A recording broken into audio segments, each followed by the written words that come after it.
Alors, pendant que José organise le partage d'écran, je vous souhaite la bienvenue. Mon nom, c'est Pierre Campeau. Je suis responsable des services d'apprentissage pour la DFO.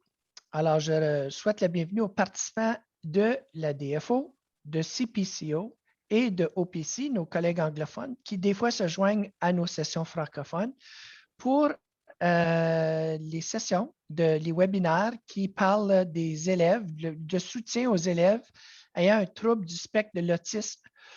Et c'est selon une optique d'enseignement explicite des fonctions exécutives qu'on offre ces webinaires-là. On est dans la 2e année du projet et c'est le dernier de 3 webinaires pour cette année.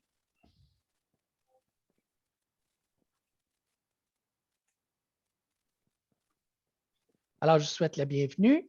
Et puis, je vous rappelle que cette série constitue un projet collaboratif entre l'Association des directions et des directions adjointes des écoles franco-ontariennes, donc la DFO, le Catholic Principals Council of Ontario, qui est CPCO, et Ontario Principals Council, OPC. Ces webinaires-là vous sont offerts grâce à un financement du ministère de l'Éducation. Et ce 3e et dernier webinaire portera sur le rôle des leaders dans l'optimisation des retombées des politiques et procédures scolaires bienveillantes et sécuritaires pour les élèves atteints d'autisme par rapport à l'approche transdisciplinaire. Alors, je vous demande de vous poser une question et d'y réfléchir pendant le webinaire. Alors, voici la question. Qui fait partie de votre équipe transdisciplinaire?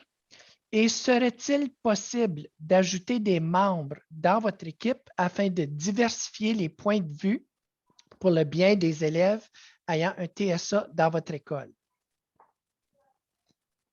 Comme d'habitude, au début de chaque webinaire, on fait la reconnaissance du territoire. Alors, je reconnais que je suis sur un territoire et on est sur des territoires traditionnels de plusieurs nations. Ces territoires ont abrité et abritent encore aujourd'hui divers peuples des Premières Nations, Inuits et Métis. Je voudrais également reconnaître la présence de longue date de peuples autochtones sur les terres où nous nous trouvons aujourd'hui réunis depuis les 4 coins de l'Ontario. Je remercie les gardiens passés, présents et futurs de ces territoires. Je suis très reconnaissant de pouvoir travailler et apprendre sur ce territoire dans un partage. Et je vous rappelle qu'en tant qu'utilisateurs de ces terres, nous devons poursuivre nos efforts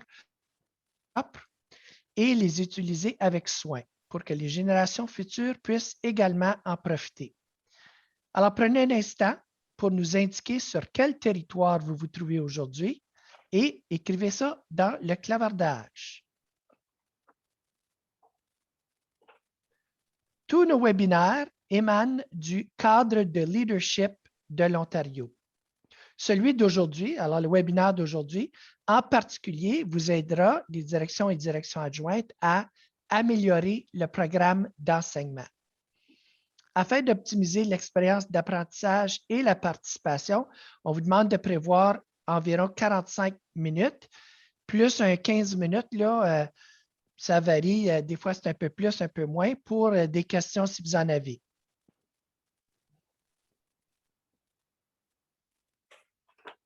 Alors, désolé, mais je travaille avec 2 écrans et puis 2 ordinateurs. José, tu es en train de nous partager encore les notes. Et puis, tu es en sourdine. Alors, pendant que Continue, Pierre. Pendant que José règle ça, on va faire un petit sondage. Alors, je vais lancer un sondage. Et puis, ça devrait apparaître à votre écran. Alors, on vous demande, pour qu'on se situe un peu d'où vous êtes, on vous demande de répondre aux questions du sondage. Alors, présentement, on est 17 personnes et puis, il y avait 67 personnes d'inscrites. Alors, il va peut-être y avoir des gens qui vont se joindre à nous là, dans quelques instants.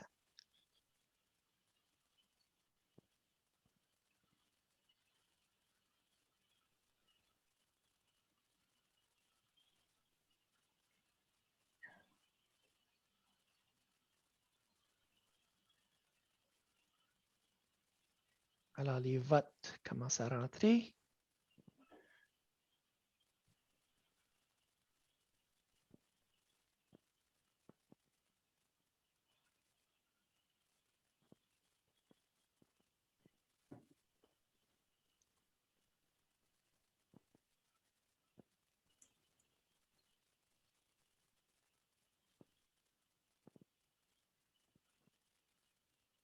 donner encore quelques instants pour que les gens qui n'ont pas eu la chance de voter encore. Et alors, il y a 5 questions, si je ne me trompe pas. 4 ou 5 questions, c'est ça. Alors, à date, c'est toutes des directions et directions adjointes, aucune direction systémique. La majorité des gens qui sont avec nous autres aujourd'hui viennent de l'Est, avec une personne du Sud, une du Moyen-Nord et 2 du Nord. Et on a une belle panoplie d'expériences. Alors, il y a 2 personnes qui sont à leur début, 5 personnes qui sont dans les premiers 5 ans, une grande majorité de 6 à 10 ans et quelques personnes qui ont 11 ans et plus d'expérience. La plupart des gens ont coché la deuxième et la troisième réponse pour le degré d'aisance qu'ils ont avec le TSA. Alors, ils ont un peu de connaissances, mais ils ont l'impression qu'ils en ont encore à apprendre. Et puis, ils ont un certain niveau de confort avec le sujet, mais ils continuent de parfaire leurs connaissances en participant à des formations comme celle-ci. Et la dernière question, c'est surtout des gens de l'élémentaire qu'on a avec nous autres. Alors, je vais arrêter le sondage, je vais partager les résultats avec vous. Et José. J'essaie juste d'enlever mes notes, là. Désolée. Tu on n'aurait pas dû m'enlever. Mais si tu cliques sur affichage. Va en bas. Ou en bas, ouais, parce que je ne vois pas le bas de son écran. Puis si tu cliques En encore bas de l'écran, petit... sur le dernier, oui. L'autre après. Celui-là? Oui. Ça ne fait rien. Ah, je ne comprends pas. Si tu vas votant à gauche, où c'est marqué note, pèse dessus, vois. Et voilà. Okay. Votant sur. Diaporama depuis le début. Oui.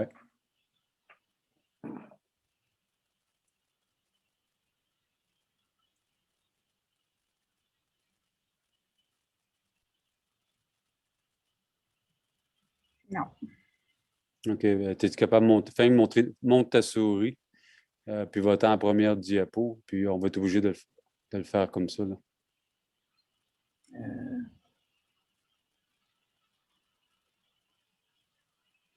C'est bizarre. Là, si tu fais à partir du début, José, ça ne marchera pas? Non.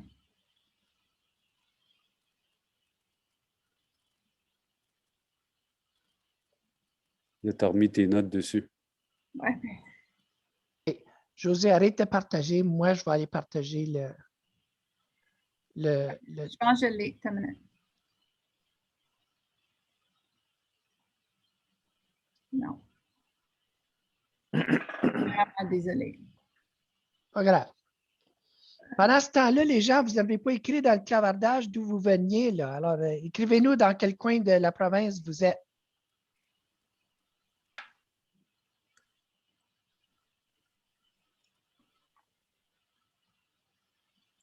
Je ne suis pas capable, Pierre. OK. Désolée.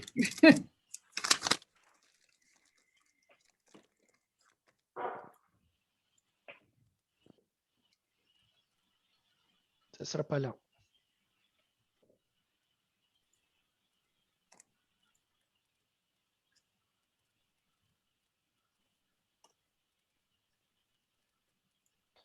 Aïe, aïe, aïe, on a de la misère un matin. Puis là, j'ai un nouvel ordinateur. Ça que... On va enlever ça, on va aller là. Et on va aller ici. Et voilà. Est-ce que vous voyez là ce qu'on est rendu à la diapo 6? Oui. All right, on y va. Alors, moi, je vais partager mon écran. Ça va être difficile pour moi de regarder dans le clavardage. Alors, Denis, je vais te demander de le faire et puis de nous dire s'il y a des interventions, sauf quand ça va être tes diapos. Puis là, ben, José, toi, tu regarderas s'il y a des choses dans le clavardage. OK? Oui. On y va. Alors, merci Pierre et merci de votre patience cet après-midi avec les défis techniques. Alors, bienvenue à notre 3e webinaire qui va enfin boucler les 2 premiers webinaires qu'on a fait cette année. Donc, aujourd'hui, on va parler un peu d'équité et d'éducation inclusive. Donc, on va viser à comprendre, examiner et éliminer des préjugés, les obstacles et la dynamique du pouvoir qui restreignent l'apprentissage et l'épanouissement de nos élèves et d'assurer leur pleine contribution à la société. Ce document aussi fournit au conseil scolaire les lignes directrices qui orientent l'élaboration des politiques et des stratégies qui favorisent une éducation équitable et inclusive. Et ce document concorde également avec la NPP 119 qui décrit les aspects clés qui devraient être représentés dans les conseils scolaires ainsi que les politiques d'équité et d'inclusion. Tu peux aller à la prochaine. Alors, pour développer le webinaire d'aujourd'hui, nous nous sommes inspirés de ce document qui est une pédagogie qui est sensible à la culture. Et afin de mieux comprendre, il est important que nous, en tant que leaders, connaissons nos élèves, nos familles, nos communautés et être sensibles à leur culture ainsi qu'à leurs besoins. En s'informant auprès des parents ou tutrices ou tuteurs de la communauté, des élèves eux-mêmes, il est possible d'apprendre à connaître tous les aspects de nos élèves. En tant que personnel scolaire, nous aspirons à être attentifs à l'enfant dans son entièreté, ce qui n'est possible que si on l'apprend à le connaître sous tous les aspects, y compris celui de sa culture. Alors, voici quelques questions qu'on peut se poser en tant que leader scolaire. Que peut-on observer, entendre, ressentir dans une école où la réflexion est encouragée, où la communauté est à l'honneur et une véritable collaboration qui unit le personnel enseignant, les élèves et les parents? Que peut-on observer, entendre et ressentir dans une salle de classe inclusive où l'enseignement est sensible à toute la diversité des élèves? Quelle information complémentaire serait utile à l'exploration et de la pertinence de la sensibilité culturelle dans notre école? Comment pouvons-nous travailler avec nos communautés pour aider chacune à apprécier l'importance d'un enseignement sensible à la culture et comment les élèves sont-ils touchés quand nous ne reconnaissons pas la complexité et la diversité culturelle? Prochaine diapo.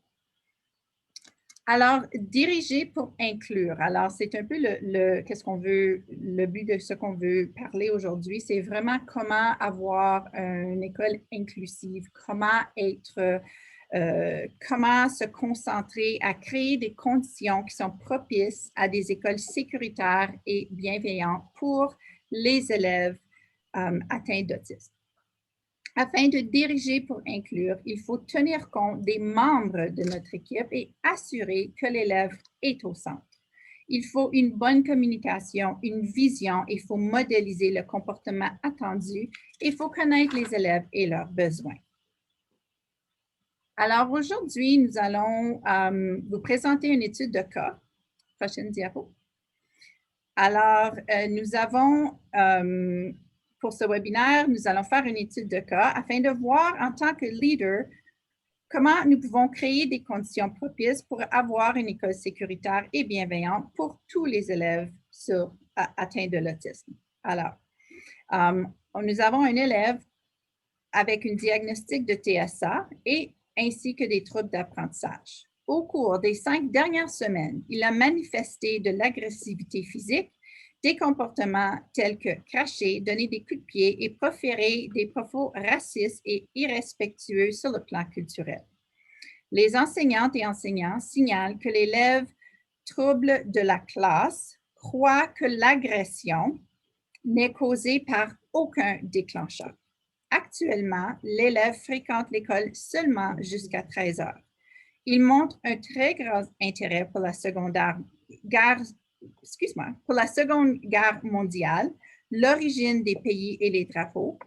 Bien que l'élève ait beaucoup d'intérêt, les enseignants et les enseignantes indiquent qu'il est difficile de planifier pour lui. Il signale de nombreux incidents de violence et un membre du personnel de soutien a pris un congé pour des raisons de stress. Il est arrivé deux fois que la direction appelle le 911 et que les parents finissent par venir le chercher, l'élève, à l'école. Les parents sont frustrés parce que leur enfant ne montre de tels comportements extrêmes qu'à l'école. L'équipe école est épuisée, mais continue à recueillir des données comportementales importantes et veut essayer des stratégies qui pourraient améliorer la situation. Prochaine diapo. Alors, ce cas complexe comporte plusieurs problématiques. Comment s'assurer que les stratégies et les outils de prévention et d'intervention tiennent compte de la sécurité de l'élève et des autres? L'apprentissage professionnel du personnel, l'enseignement explicite des aptitudes, l'approche transdisciplinaire et qui sont les membres de ton équipe et quel service a-t-il dans la communauté? Un cas comme celle-ci requiert la collaboration de la famille, du personnel, du conseil, des organismes communautaires, des équipes médicales et donc vient en jeu l'importance de l'équipe transdisciplinaire que nous avons vue dans le deuxième webinaire. Il est important de connaître à l'avance ces organismes et ces équipes médicales et lorsque vous arrivez dans une nouvelle école ou dans une telle situation, de vous familiariser avec les ressources qui sont disponibles et comment y accéder. Vous devez aussi vous assurer d'avoir le consentement mutuel avec la famille. Il faut penser à favoriser une intégration sécuritaire et s'assurer que le personnel scolaire comprend les stratégies qui facilitent les transitions et la gestion des comportements.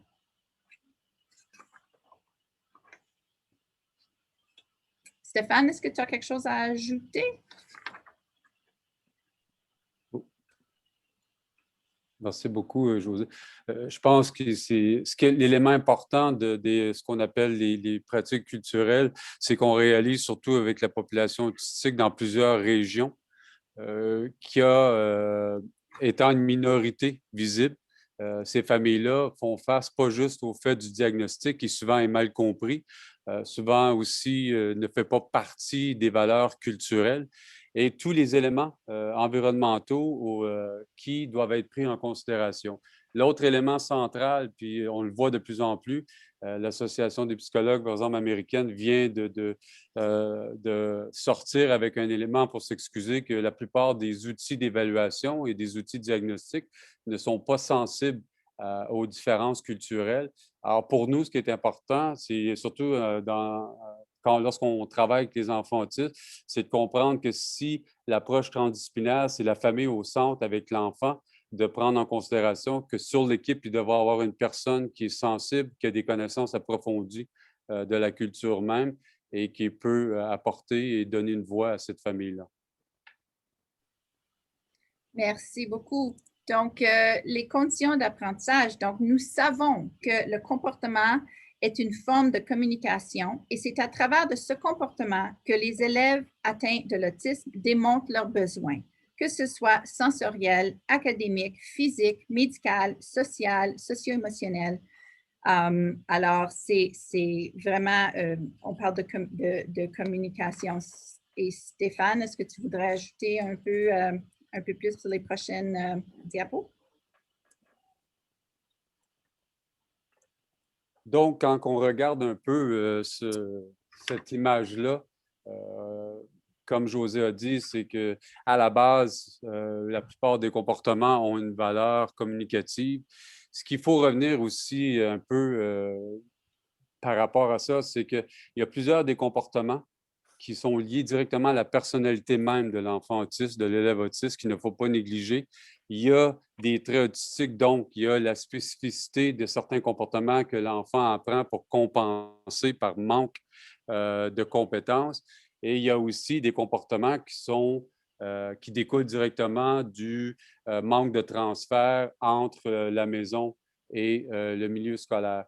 Ce qu'il faut regarder depuis plusieurs années, on réalise de plus en plus que pour qu'un élève développe, par exemple, les fonctions exécutives et des compétences au niveau métacognition, c'est qu'il faut qu'il ait passé à travers les étapes d'autorégulation, qu'ils soient en mesure d'avoir appris l'imitation, le geste, le pointage et tout. Alors, ce qu'il faut regarder dans le contexte d'une école, contrairement dans le milieu clinique, c'est que les fonctions du comportement, ce n'est pas juste pour éviter pour avoir de l'attention, pour faire d'évitement, d'échappement. Il y a aussi des principes qui sont de sa personnalité, de son type d'attachement et aussi de son évolution au niveau développemental et qu'il faut prendre ça en considération de plus en plus parce que sinon, on manque au niveau de l'accompagnement. Alors, merci beaucoup. Alors, dans notre étude de cas, on a que l'élève démontre un très grand intérêt pour la Seconde Guerre mondiale, l'origine des pays et des drapeaux. Donc, bien qu'il a beaucoup d'intérêt, puis on trouve que les enseignants disent qu'ils ont de la difficulté à planifier pour lui. Alors, si on retourne au webinaire 1 sur la compréhension des élèves atteints d'un TSA, on doit retrouver quelles sont les forces de l'élève, quelle aptitude explicite doit-on lui enseigner, quel apprentissage professionnel le personnel a-t-il de besoin. Donc, est-ce qu'on a besoin de former le personnel davantage pour leur aider à développer des stratégies d'enseignement? Comment pouvons-nous utiliser le PEI pour la planification à l'intention de cet élève? Et qu'est-ce que vous attendez de voir dans le PEI en ce qui a trait aux forces de l'élève à la programmation? Alors, et aussi le perfectionnement de notre équipe transdisciplinaire dont on a discuté cette approche au webinaire 2. Alors, je passe maintenant la parole à Stéphane. Donc, ce qu'il faut regarder, surtout quand on parle du principe de transdisciplinarité, c'est vraiment de s'assurer que dans l'équipe, il y a des gens qui comprennent tout le volet comportemental au niveau du développement de certaines compétences. Donc, le contexte joue pour beaucoup. L'enfant qui n'a pas généralisé, l'enfant qui n'est pas rendu à ce qu'on appelle l'habituation, donc il démontre certains bons comportements, mais il a besoin tout le temps d'une aide enseignante ou d'une intervenante avec lui. Ça veut dire que le contexte n'est pas sécure et le contexte devient déclencheur comme tel. Il y a aussi les comportements qui s'apprennent, donc c'est pour ça qu'on essaie de plus en plus de favoriser l'inclusion, parce que plus on regroupe des élèves autistes entre eux, plus ils vont imiter des comportements parce que ça va mener vers une certaine réaction de la part de l'adulte. Et pourquoi on choisit ça? Quels ont été les éléments qui ont été faits par rapport à ce jeune-là qui ont mené vers un placement du type classe spécialisée? Comme j'ai dit, les comportements ne sont pas juste représentatifs de l'autisme. Il y a aussi le fait que si vous regardez, vous pensez à l'étude de cas, moi, ce qui est plus important encore, c'est d'avoir dans cette équipe-là, c'est qu'il y a un double diagnostic. Il y a l'autisme, mais il y a aussi les troubles d'apprentissage. Alors, quelles sont les priorités? Qu'est-ce qu'on devrait travailler? Et là, c'est là que ça devient important parce que le ministère de l'Éducation a investi beaucoup dans tout ce qui est ACA. Mais là, il faut prendre en considération aussi que sur le plan pédagogique, quand ils ont des troubles d'apprentissage, des difficultés, il faut aussi avoir des gens dans cette équipe-là qui sont en mesure d'aller chercher les meilleures pratiques pour mener vers des apprentissages qui sont autonomes et qui mènent vers une autonomie. Et aussi, les comportements changent avec la maturité, changent avec l'âge, changent avec le changement hormonal et changent aussi avec l'environnement dans lequel ils se situent. Donc, c'est important de comprendre que les comportements, ce n'est pas juste les traits autistes. La plupart des gens, c'est tout ça qui s'arrête à, mais que quand tu as un diagnostic avec de l'agression, donc passage à l'acte, ça veut dire que dans le cas de l'étude de cas, c'est probablement plus les échecs scolaires et la demande sur le plan cognitif fait en sorte que cette fatigue-là mène vers un manque d'inhibition et des gros troubles du comportement. Alors, l'équipe transdisciplinaire doit se former avant même l'arrivée de tous ces élèves-là en milieu scolaire pour être préventif et non réactif. Je peux changer de diapo, s'il vous plaît. Donc, si on repart du contexte que j'osais parler, qu'à la base, c'est la communication, tout ce que les gens connaissent présentement, c'est souvent les critères diagnostiques, donc c'est tous les symptômes comportementaux qu'on a associés à l'autisme, mais il faut aussi prendre en considération que c'est un trouble neurodéveloppemental, donc biologique, qui fait qu'il y a plusieurs domaines spécifiques du développement qui sont touchés, qui fait que chaque enfant est unique en soi, qui va avoir un impact sur ses compétences cognitives, mais aussi, ce que je fais déjà depuis des années, c'est que je réalise que pour rendre un enfant à l'étape de s'engager cognitivement et de pouvoir performer, il doit s'engager sur le plan comportemental en premier. C'est là les premières interventions. Il doit apprendre à réguler ses émotions, donc l'état émotionnel quand il se fait dire non, quand il doit faire une tâche, quand il va transitionner. Et par la suite, tu travailles vers l'engagement cognitif et tout ce qui est socialisation et tout. Donc, oui, c'est la communication, mais à l'intérieur de ça, il faut être capable de préciser quel domaine au juste qu'on cible dans nos interventions. Tu peux changer, Pierre. Alors, dans le webinaire 1, on avait parlé justement de ce qui était compliqué. Donc, on avait parlé du traitement d'information, on avait parlé d'inhibition et tout. Ça, c'est des réalités causées par le diagnostic. Donc, les enfants autistes, par exemple, le fait d'avoir de la difficulté, il y a un temps de latence incroyable au niveau du traitement d'information. Souvent, les crises qui vont mener vers les comportements qui étaient décrits dans l'étude de cas, par exemple, sont plus reliés au fait qu'il y a une surcharge cognitive parce que l'adulte ne sait pas comment intervenir. Donc, il continue de l'inciter à lui poser les mêmes questions. Et ce que ça fait, ça mène vers des comportements très mésadaptés.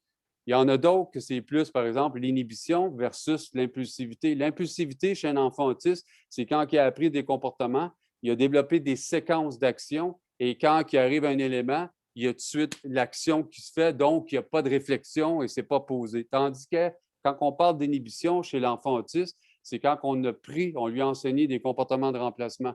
On lui a fait vivre des expériences dans son quotidien, on l'a fait beaucoup pratiquer parce qu'on veut lui enseigner justement d'être en mesure de s'arrêter et de pouvoir être plus flexible dans ses choix et de choisir le comportement approprié selon l'environnement, la tâche, le groupe d'élèves avec lesquels il se retrouve.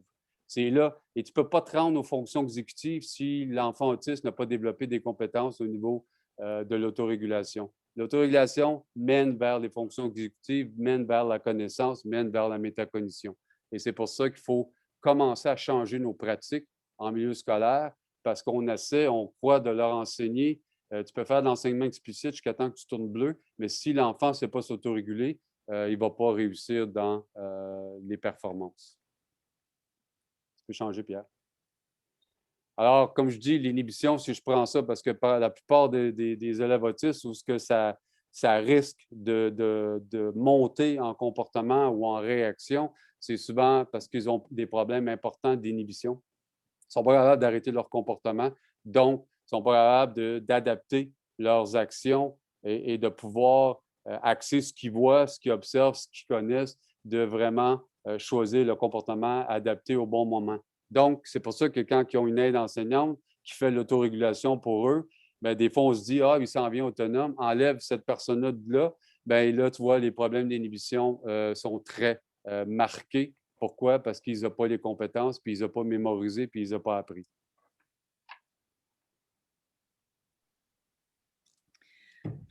Alors, créer un environnement propice à la réussite. Donc, l'organisation de l'environnement, c'est la configuration de la classe ou d'autres espaces de l'école.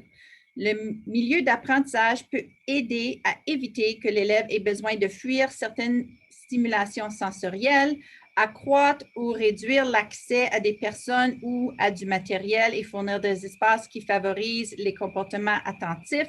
Exemple, si la salle de classe est près de la salle de bain, l'élève peut entendre la fan ou il peut entendre le robinet, ou comme il y a plein de choses que l'élève peut entendre ou voir ou sentir que nous, peut-être qu'on n'est pas au courant de cela. Donc, c'est important de vraiment créer un bon environnement pour l'apprentissage de l'élève. C'est important pour nos élèves de voir clairement où est placé le matériel afin de pouvoir effectuer leur travail et que les élèves puissent se concentrer sur le personnel enseignant. Plus que l'espace est organisé, le plus que les élèves se sentiront organisés. Les supports visuels donnent des indications claires aux élèves qui puissent situer le matériel et connaître les attentes et les comportements attendus.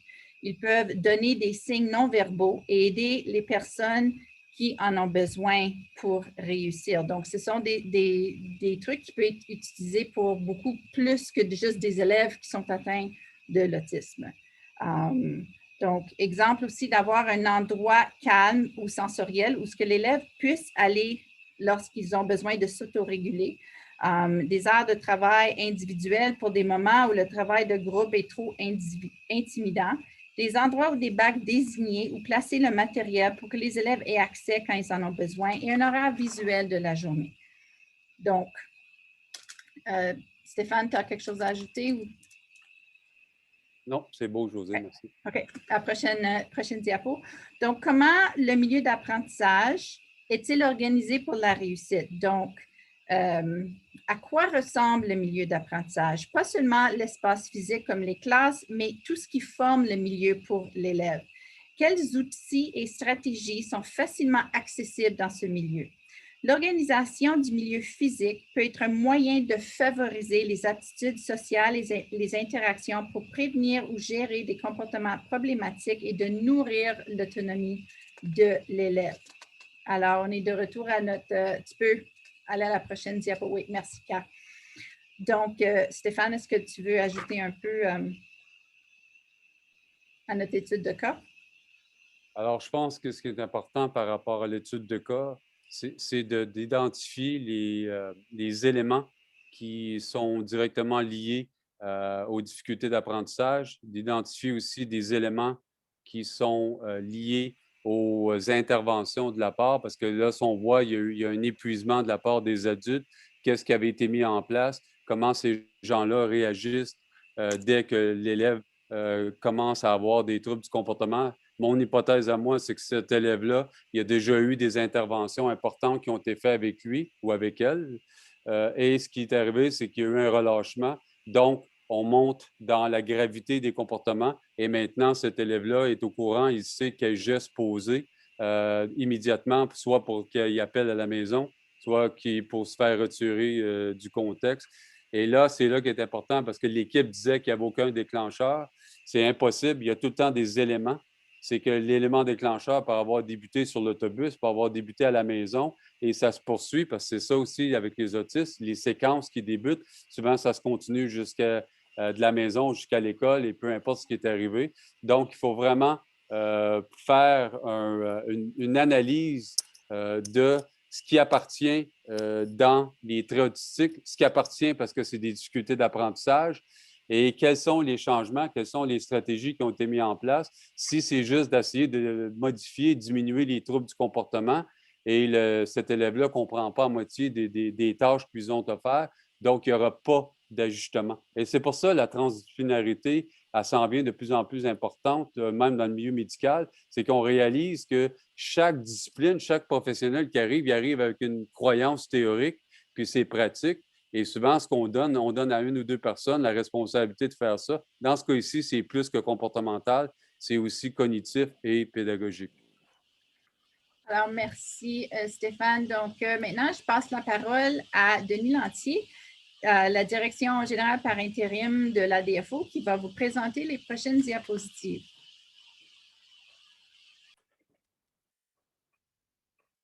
Pierre, si tu veux changer. Oui, bonjour tout le monde. Alors, c'est peut-être plus en termes de responsable du programme de conseil professionnel et de soutien juridique que je veux vous parler aujourd'hui. On est très conscient, je pense, peu importe le niveau dans lequel on travaille, qu'au cours des dernières années, il y a eu de nombreux incidents où la violence a pris une ampleur inquiétante auprès des élèves dans la classe, auprès du membre du personnel enseignant, auprès des membres de la direction.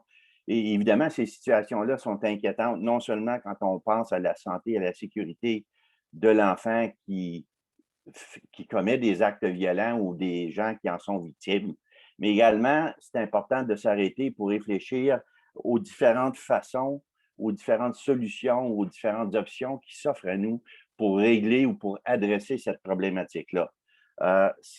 L'important, c'est qu'il n'y a pas une option. Et quand on parle de différentes options qui s'offrent à vous avant de réagir et de répondre au comportement, il y a quelque chose, je pense, d'essentiel qu'il faut adresser. C'est que la loi prévoit qu'un élève a non seulement le droit de fréquenter une école, mais que la fréquentation scolaire est obligatoire jusqu'à l'âge de 18 ans. Donc, je sais qu'on va parler de discipline dans quelques diapositives, puis on va parler de suspension et également d'exclusion comme mesure ultime ou mesure d'exception. Mais c'est clair qu'il faut avoir cette approche-là où, dans un premier temps, on favorise la discipline progressive. Je pense que c'est un terme ou un principe qui est essentiel lorsqu'on veut adresser ces situations de violence-là. Et évidemment, il peut arriver qu'exceptionnellement, on doive recourir à l'exclusion. La loi sur l'éducation nous le permet, mais dans un contexte et avec un encadrement très précis qu'on va regarder dans quelques minutes. Et évidemment, quand on parle de suspension ou qu'on parle d'exclusion ou qu'on parle de renvoi, la loi est très claire là-dessus. Il faut absolument tenir compte du profil de l'élève et des différents facteurs atténuants qui ont un impact sur la décision ou l'option qu'on utilisera éventuellement pour adresser la situation.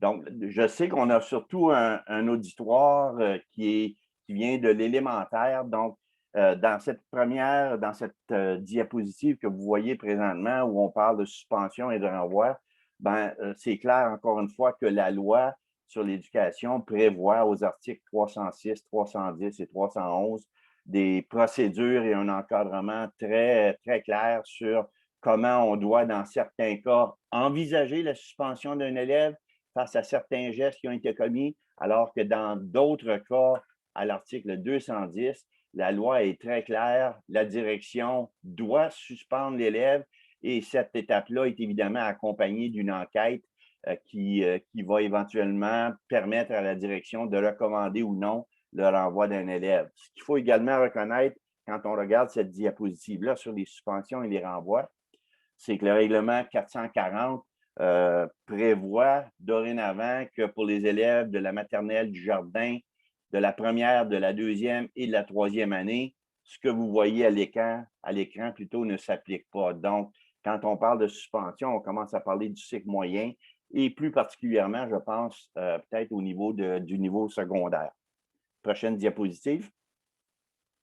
Donc, on faisait allusion tantôt aux facteurs atténuants lorsque vient le temps de prendre une décision. Le règlement 472 prévoit une série de facteurs atténuants sur lesquels, évidemment, il faut s'arrêter et réfléchir avant de décider éventuellement laquelle des options va être privilégiée. Et les trois premiers facteurs que vous voyez à l'écran sont directement en lien avec les webinaires que vous avez visionnés ou auxquels vous avez assisté dans le cadre de ce projet-là. Donc, il faut évidemment tenir compte du fait que si l'élève est incapable de maîtriser son comportement, ça devient un facteur extrêmement important dans la prise de décision. Il faut également que l'élève soit en mesure de comprendre les conséquences possibles de son comportement. Donc, si on n'a pas réussi à amener l'élève à comprendre ces conséquences-là, il devient très difficile d'appliquer la loi ou les prévisions de la loi comme elles sont énoncées. Donc, évidemment, la possibilité que l'élève ou que la présence de l'élève crée un risque inacceptable pour la sécurité des autres personnes dans la classe est évidemment un facteur très essentiel lorsque la violence a atteint un niveau inquiétant et évidemment dangereux pour la sécurité des autres personnes. Autre que ça, il faut également, pour les élèves qui ont un PEI et pour lesquels un plan d'enseignement a été élaboré, bien évidemment, si son comportement est une manifestation dont fait mention le plan, si des mesures d'adaptation appropriées ont été fournies et si la suspension risque d'aggraver ou d'empirer son comportement, à ce moment-là, c'est clair que la mesure disciplinaire qui sera choisie ou la façon d'aborder la situation, de régler la problématique prend une toute autre tangente lorsqu'on applique ces trois autres critères supplémentaires-là. On parle également du profil de l'élève, on parle de l'âge de l'élève, des conséquences de la suspension ou du renvoi, évidemment sur la poursuite de ses études. Il y a toute une question face au handicap. Donc, il y a toute une série de facteurs qu'il faut absolument avec l'aide de l'équipe transdisciplinaire, aborder, analyser en profondeur pour éventuellement arriver à prendre une décision qui va être dans le meilleur intérêt de l'enfant.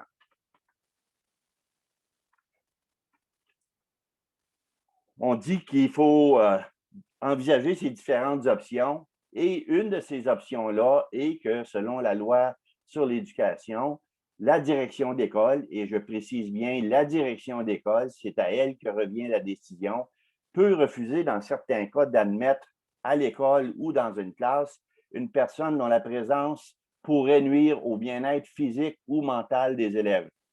Quand on parle de cet article-là de la loi, les mots importants sont évidemment les 3 ou 4 derniers mots. On parle du bien-être physique ou mental des élèves. Si ça touche un adulte, puis on sait que dans certains cas, il y a des membres du personnel qui viennent voir la direction et qui disent « Moi, je ne veux plus travailler, c'est un environnement dangereux », à ce moment-là, c'est un autre aspect totalement qui entre en ligne de compte et ce sont des éléments qui font appel à la loi sur la santé et la sécurité au travail. Mais en rapport avec le bien-être physique ou mental des élèves, effectivement, une direction d'école peut refuser d'admettre un élève qui met en danger cette santé ou cette sécurité-là, physique ou mentale, des autres élèves.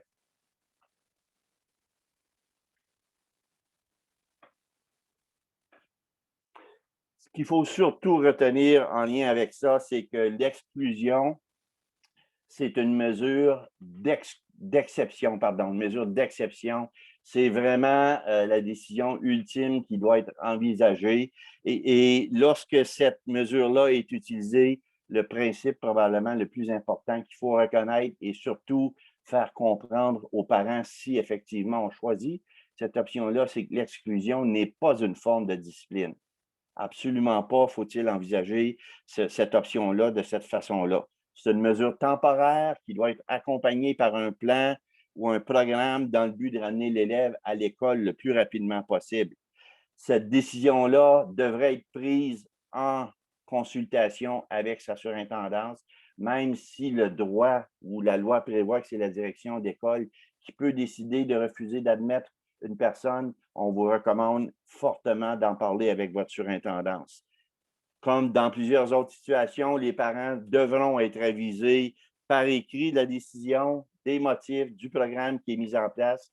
C'est une procédure qui a également une étape où les parents peuvent en appeler de votre décision d'exclure l'élève devant le conseil scolaire. Et encore une fois, il faut se rappeler que cette décision-là, un peu comme Stéphane le mentionnait tantôt et José, repose sur 2 éléments importants, je pense, en conclusion. Le premier, c'est d'essayer de comprendre les comportements du jeune autiste qui est confronté à ces événements ou à ces comportements violents et faire appel à tous les experts qu'on a sur notre équipe transdisciplinaire. Je pense que c'est la façon d'aborder la problématique ou la situation. Et ensuite, se fier à certains aspects de la loi qui sont prévus, mais évidemment en tenant compte de toute la série de facteurs et de toute la procédure qu'on vous a présentée au cours des dernières diapositives. De retour à toi, José. Alors, merci beaucoup, Denis, pour ces vraiment bonnes informations. Alors, c'est certain que prenez un moment de réfléchir à vos données. Alors, qu'est-ce que vos données dans vos écoles révèlent de votre discipline ou des suspensions? Donc, combien de suspensions est-ce qu'il y a eu jusqu'à maintenant? Comment analysez-vous les données sous l'optique d'équité de la lutte contre l'oppression? Qui sont les élèves suspendus? Quel est leur profil? D'où viennent-ils? Pourquoi ils ont-ils été suspendus? Et quelles sont la fréquence et l'intensité de ces comportements? Et quels sont les préjugés implicites ou inconscients? Alors, prochaine diapo. Alors, quelles pratiques courantes de discipline progressive et de soutien aux élèves atteints d'un TSA méritent d'être examinées ou mis en place? Avez-vous envisagé d'appliquer aux comportements inappropriés et aux interactions avec les élèves atteints de l'autisme d'autres facteurs du continuum de la discipline progressive? Donc, retournons à notre étude de cas. Alors, les parents sont frustrés parce que leur enfant ne montre de tels comportements extrêmes qu'à l'école. L'équipe école est épuisée, mais continue à recueillir des données comportementales importantes et veut essayer des stratégies pour améliorer la situation. Donc, en utilisant l'approche transdisciplinaire et en vous référant à la prochaine diapo, s'il te plaît, Pierre. Alors, en vous référant à l'étude de cas et à votre perspective de direction d'école, pensez à votre rôle en tant que leader qui devrait être mis à contribution. Dans le cadre de cette étude de cas, qui devrait consulter d'après vous? Le comportement n'est pas la fin, mais plutôt le point de départ de la coordination du travail d'équipe, planifier, agir, évaluer et réfléchir. Planifier pour atténuer les circonstances et les adultes organisent le milieu d'apprentissage. Donc, Stéphane, est-ce que tu voudrais continuer et ajouter? Merci, José. Je pense que ce qui est important, ce qui est différent avec l'approche transdisciplinaire de ce qu'on a connu avant avec les équipes multidisciplinaires et tous ces éléments-là, c'est que l'approche transdisciplinaire demande qu'une équipe soit déjà formée à la base, qui inclut la famille, l'enfant, et ensuite, il devrait avoir tout le temps une ou deux directions si c'est possible. Il devrait avoir une enseignante ressource, conseiller pédagogique, aide enseignant si c'est le cas, EPE si c'est le cas, et tous les gens qui sont en comportement. Il faut cesser de tout le temps avoir juste des rencontres une fois que le mal est fait, une fois que les gestes ont été posés. L'approche transdisciplinaire, ce qu'elle nous dit, c'est que vous, comme leader, vous connaissez déjà vous allez avoir d'arrivées de nouveaux élèves en septembre. Vous connaissez déjà les élèves qui sont dans votre école. Et pourquoi pas créer une équipe justement pour déjà anticiper. Surtout, vous dites l'anticipation, c'est la solution magique par rapport à l'autisme. De toute façon, il faut leur enseigner tout le temps en anticipation. Et pourquoi pas faire la même chose avec l'équipe transdisciplinaire et de suivre les étapes. Donc, si vous décidez de partir dans cette nouvelle vision-là qui commence à être très populaire, c'est qui devrait être sur votre équipe. Alors, c'est quoi les premières rencontres? C'est de définir les rôles, définir les besoins de l'ensemble des élèves, pas juste les autistes. Par la suite, la deuxième phase de ce projet-là, de cette équipe-là, c'est de trouver une vision commune. C'est comment allez-vous intervenir, puis comment allez-vous desservir tous les élèves dans votre école qui ont des besoins particuliers parce qu'ils sont à risque d'avoir des comportements très perturbateurs. Et là, dans cet élément-là, c'est là que quand tu arrives dans la phase 3 puis 4, c'est qu'une fois que vous avez identifié l'équipe, vous avez identifié les besoins des élèves, vous pouvez distribuer les rôles, à savoir qui fait quoi au début et qui va être plus en relève et qui sont les gens qui vont devoir travailler sur l'élément pédagogique, sur l'élément socio-émotionnel et sur l'élément comportemental qui est axé sur tous les différents diagnostics qu'on connaît dans le milieu scolaire. Alors, cette approche-là, c'est une approche qui est beaucoup plus proactive et qui ne réagit pas par la suite. Et ça l'élimine aussi, ça bâtit la capacité à l'intérieur des écoles avec les leaders qui sont au courant de tout, qui ont un lien de communication direct et il y a une prise en charge de tous les enfants sur l'école, mais déjà avec plusieurs semaines, voire même plusieurs mois à l'avance en préparation, pas obligé d'attendre des CIPR, pas obligé d'attendre tout ce que les PEI soient signés, parce que là, on parle de comportements perturbateurs qui mènent vers l'agression. Une fois que tu commences à exclure un élève, à le suspendre, tu viens de renforcer des comportements et ça risque de devenir plus grave. Merci Stéphane. Donc, on retourne à notre étude de cas et les objectifs qu'on pourrait mettre en place pour cet élève. Donc, un retour sur le premier webinaire et le PEI. Donc, en tenant compte du programme de l'élève, comment pouvons-nous utiliser le PEI? Alors, voici un exemple à quoi peut ressembler, genre la page 3 d'un programme parallèle pour cet élève dans notre étude de cas.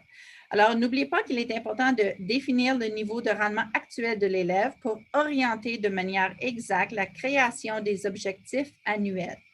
Alors, ce qui est en bleu, ce seraient les stratégies d'enseignement Alors, on pourrait avoir renforcement positif, support visuel, trousse à outils, diminution graduelle des signaux, modelage par vidéo, préparation. Donc, les stratégies en bleu, ce sont des stratégies d'ACA qui contribueront à l'atteinte de l'objectif annuel. Et Stéphane, voudrais-tu ajouter un peu sur ça? Je pense que ce qui est juste important de savoir, c'est à quel moment tu as besoin des outils, puis quels sont les facteurs qui t'indiquent que les outils vont amener l'enfant à être autonome, emmener l'enfant aussi à développer certaines compétences comme étant flexible. Comme j'ai dit au groupe ce matin, il faut faire attention quand on utilise tout l'aspect des visuels ou les faits comme pourquoi vous utilisez ça comme outil. Est-ce que c'est comme référentiel? Est-ce que c'est plus pour anticiper? Alors, c'est plus pour développer des compétences cognitives dans l'anticipation. Sinon, posez-vous la question avec les stratégies et les outils que vous utilisez, est-ce que vous êtes en train de renforcer les traits autistiques ou est-ce que vous êtes en train d'outiller cet élève-là à devenir autonome et de pouvoir vivre une inclusion qui est réelle? Plus tu ajoutes des outils, plus il faut que tu te poses la question à quel moment je les estompe, puis à quel moment que je passe vers des compétences qui sont généralisées vers le maintien et que ça devient aussi des habitudes. Tout le monde se satisfait avec la généralisation des acquis et c'est à moitié chemin, ça, vers le succès, parce qu'il faut aller vers le maintien et aussi vers ce qu'on appelle l'habituation. Et malheureusement, on se rend rarement là. Pourquoi? Parce qu'on abandonne trop rapidement, puis on a tout le temps quelqu'un qui fait le travail pour ces jeunes-là. Alors, merci beaucoup. Alors, je regarde le temps qui passe assez rapidement, mais on veut tout de même vous faire référence à des documents qui peuvent certainement vous aider et vous appuyer dans l'élaboration d'assurer la bienveillance et la sécurité dans vos écoles. Donc, un rappel de consulter cette ressource qui est une perle d'informations et que vous devez toujours travailler dans l'optique d'équité et de lutter contre l'oppression. Prochaine diapo. Alors, la discipline progressive, alors un autre belle ressource que vous pouvez consulter. Donc, un rappel que les suspensions informelles, ça n'existe pas. Donc, dans votre discipline progressive, dans vos stratégies, d'utiliser une suspension informelle, ça ne sert pas à documentation si vous voulez aller dans les prochaines étapes. Il faut tout documenter. Et si vous devez faire une suspension, quel est le but, le pourquoi? Et il faut se rappeler que le but est d'améliorer le comportement et modéliser un comportement attendu. Donc, est-ce que la suspension est la meilleure solution dans ce cas? Un rappel que la NPP 119, tel que Denis a très bien expliqué, que concernant l'expulsion et les suspensions et l'expulsion des élèves de la maternelle à la 3e année, donc on ne peut plus en faire. Et le comportement n'est pas la fin, mais plutôt le point de départ pour la coordination d'un travail d'équipe. Alors, il faut planifier, agir, évaluer et réfléchir et planifier pour les circonstances. Alors, dernière diapo. Alors, il y a une très belle, un beau site web que vous pouvez aller chercher, c'est de Autism Speaks, Autism and Challenging Behavior Strategies and Support. Donc, vous pouvez certainement aller consulter cet outil qui pourrait vous donner plus de pistes pour organiser et aider l'élaboration des PUI et ainsi que aider à gérer vos équipes transdisciplinaires. Donc, je vous remercie et je repasse la parole à Pierre. Merci beaucoup.